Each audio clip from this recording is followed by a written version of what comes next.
Socialist is running for state legislature in Georgia on a far-left, progressive platform.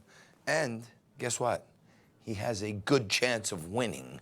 Correspondent Carolyn Ryan is live in Atlanta to explain. Carolyn, what's happening?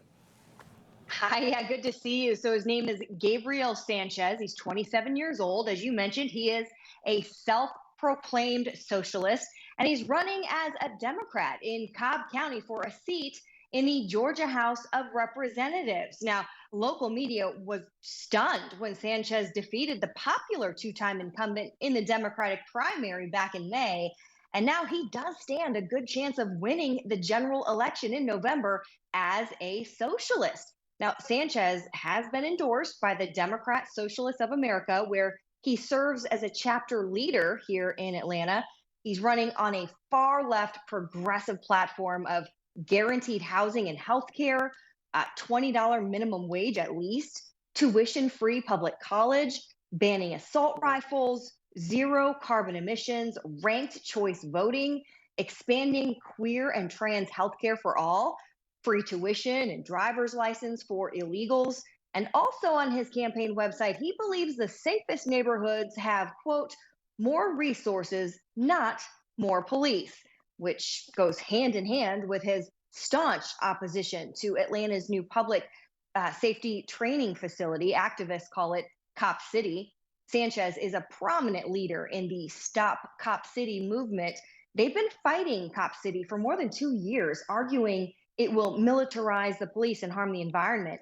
And dozens of these anti-police extremists have been arrested and charged with domestic terrorism over the last couple of years for vandalizing construction equipment, setting fires, throwing Molotov cocktails, occupying the surrounded wooded area, and harassing workers and local police. But there is one thing standing between socialist Gabriel Sanchez and a seat in the Georgia House of Representatives, and that is his Republican opponent, Diane Jackson.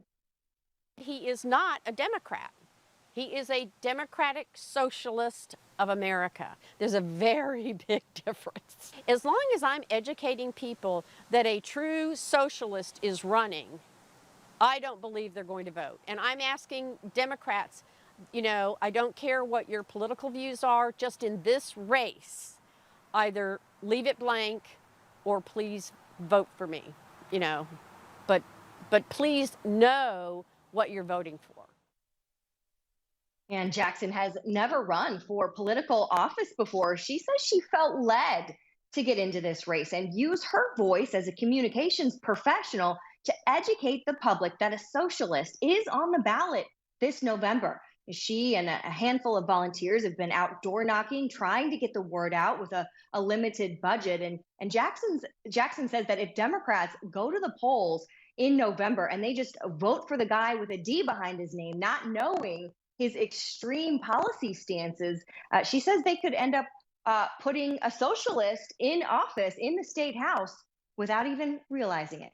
That's the story here out of Cobb County. Send it back to you. All right, Carolyn, thank you so much for that. And Robin Byro is